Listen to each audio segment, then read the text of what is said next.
नमस्कार मेरी YouTube family. आज हम लोग सुनते हैं एक नई कहानी। सुजाता ने आज 10 साल बाद दोबारा बसेरा में कदम रखा था। ये वही बसेरा था जहाँ कभी वह दुल्हन बनकर आई थी। ये कभी उसका घर हुआ करता था। उसके ससुर रिटायर्ड जज अविनाश शर्मा की कोठी, उसके पति आईपीएस निशांत शर्मा का घर। घर में शोक पसरा हुआ था। मृत्यु शरीर को ले जाने की तैयारी थी। मरने वाली और कोई नहीं, उसके पति की दूसरी पत्नी ज्योति थी। वो जाकर अपनी सास के पास खड़ी हो गई। माँ आंखों में आंसू भरे उसे देखने लगी। उनकी गोद में ज्योति का बेटा आदित्य दुबका हुआ था। उम्र 8 साल थी। ऐसा लग रहा था कि जैसे आसपास से बहुत डरा हुआ था। निशांत की नजर जैसे ही उस पर पड़ी, वह अवाक रह गया। ये कुछ ऐसा था कि जिसकी उन्हें उम्मीद नहीं थी। मृत शरीर अपनी अंतिम यात्रा पर निकल पड़ा था। सुजाता अपनी सास को सहारा देकर अंदर ले आई। सास ने उसका हाथ अपने हाथों में ले लिया। सुजाता, तुमने मेरा मान रख लिया बेटा। अन्नू कैसी है? बोलते हुए गला भराया था उनका।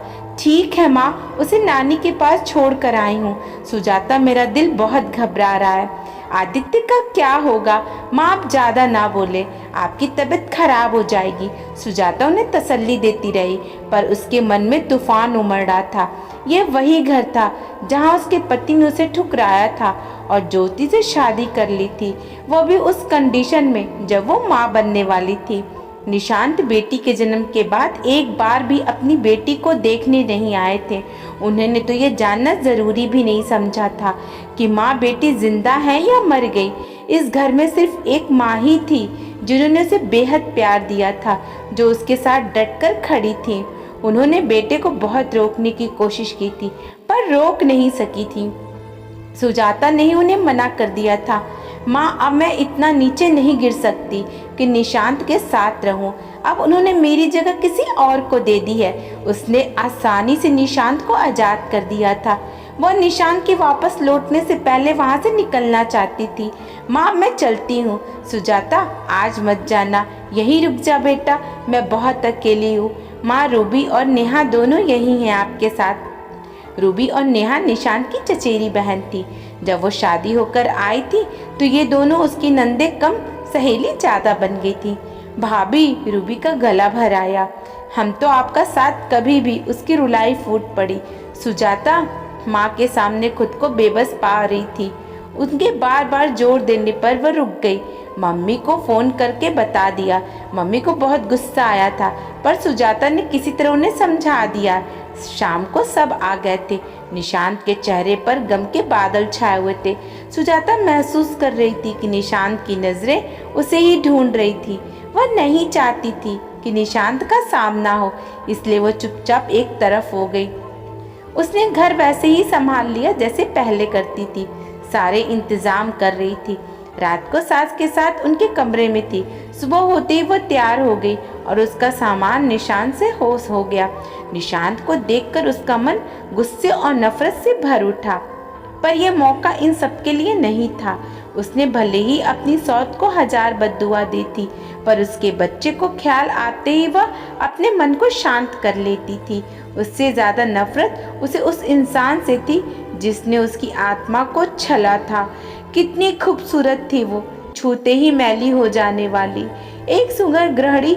निशांत तो उसकी खूबसूरती के दीवाने थे। उनकी शादी को 3 साल हो गए थे। कभी निशांत के प्यार में कोई कमी नहीं देखी थी। उसका और ज्योति का शक्ल सूरत का कोई मुकाबला नहीं था। ज्योति आईपीएस थी। एक साथ काम करते कब उनकी नजदीकियां बढ़ गईं उसे पता ही नहीं चला। उसने सपने में भी नहीं सोचा था कि निशांत उसे धोखा देंगे, उसके सीधेपन को छलेंगे। फिर सब कुछ खत्म हो गया था। माँ की आवाज़ ने उसे वर्तमान में ला दिया। सुजाता बेटा, शाम को आ जाना। पर माँ, मेरी क्या ज़रूरत है, सब तो है यहाँ। निशांत अपलक उसे देखते रहे। उसने उन्हें अनदेखा कर दिया। नहीं सुजाता, तुम आ जाओ शाम को। 13 बजे तक तुम यहीं रुक जाओ। मैं तो हमेशा से इस घर में अकेले ही रही हूँ। उनकी फिर से रुलाई फूट पड़ी। वह झट से निकल गई। शाम को ना चाहते हुए भी उसे आना पड़ा। नौकरों से सारा काम कराना, पंडित जी को क्या क्या चाहिए, रिश्तेदारों के ठहरने का इंतजाम, सब उसकी देख रेख में ही हो रहे थे। निशांत की बुआ ने उसे देखकर कहा, सुजाता चलो, ठीक किया तुम आ गई। ऐसे वक्त में भाभी को तुम्हारे साथ की जरूरत थी। हाँ, ज्योति की माँ की आंखों में वो जरूर खटक रही थी।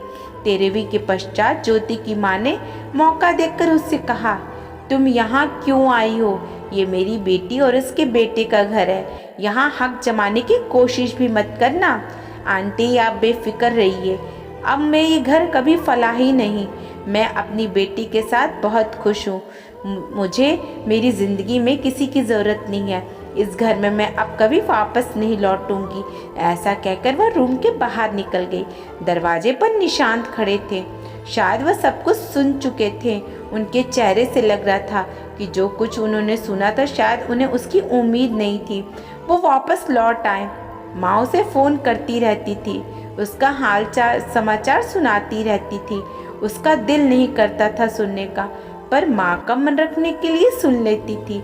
तलाक के बाद उसने एक छोटी सी जॉब कर ली थी, बहुत ज़्यादा तो नहीं, पर माँ बेटी का काम अच्छे से चल रहा था। अनु 10 साल की थी, पढ़ाई में बहुत होशियार थी। उसे माँ का रूप और पिता का व्यक्तित्व दोनों मिले थे। एक दिन जब सुजाता ऑफिस से लौटी, फ्रेश होकर चाय बना रही थी, दरवाजे पर बेल बजी। उसने दरवाजा खोला। निशांत खड़े थे, साथ में आदित्य था।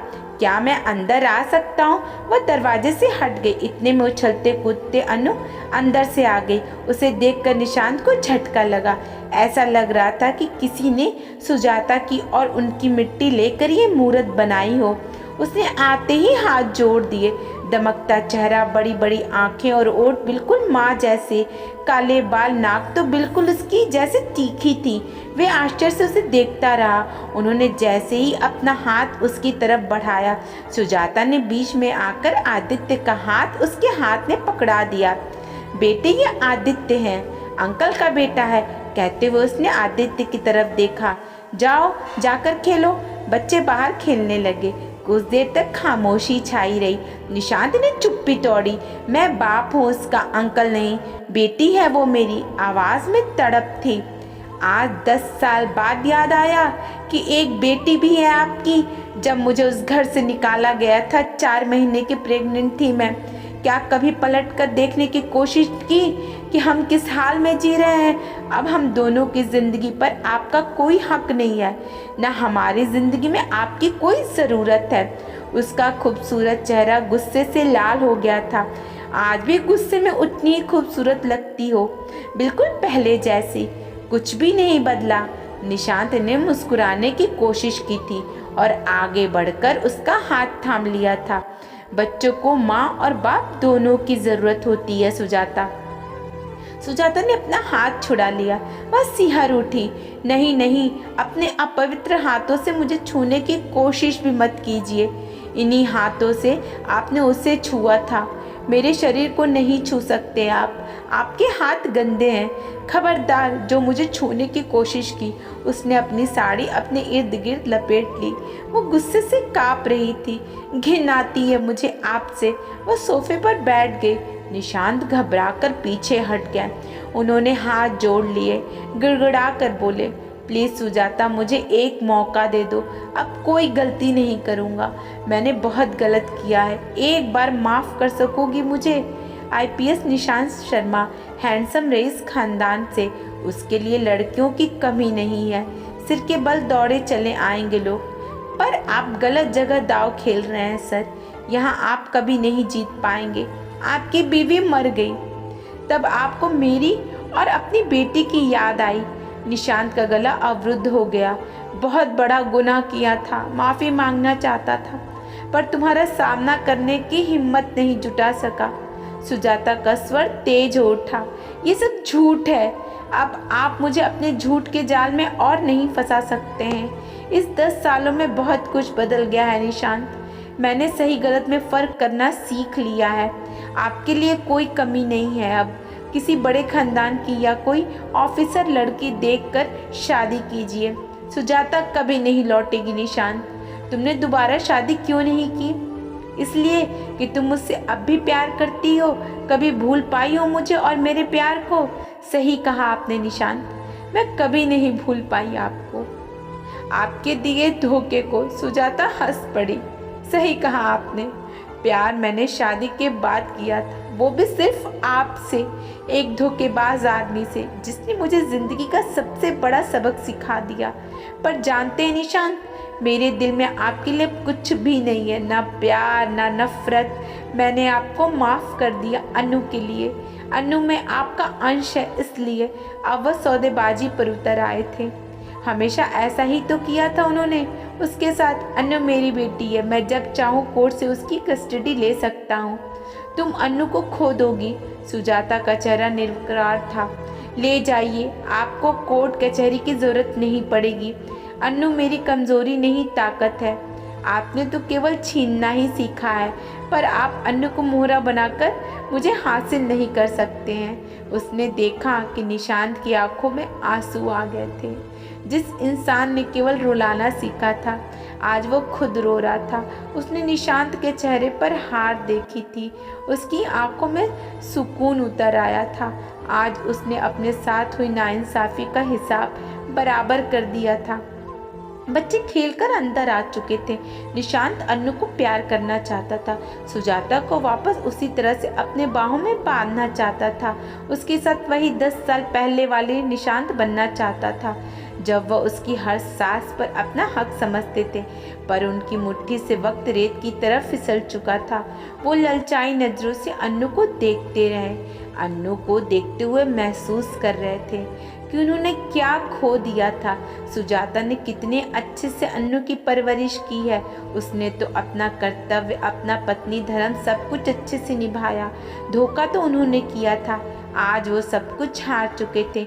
सुजाता ने आदित्य का माथा चूमा और उसे बाहों में भर लिया। अगली बार आओगे दीदी के साथ खेलने? आदित्य ने खुश होकर गर्दन हिलाया। अब दादी को साथ लेकर आना। ये संकेत था निशांत के लिए कि अब आपकी यहाँ कोई ज़रूरत नहीं है। निशांत थके कदमों से वापस लौट पड़े। सुजाता ने सही किया या गलत, इसका निर्णय मैं आप पर छोड़ती हूँ।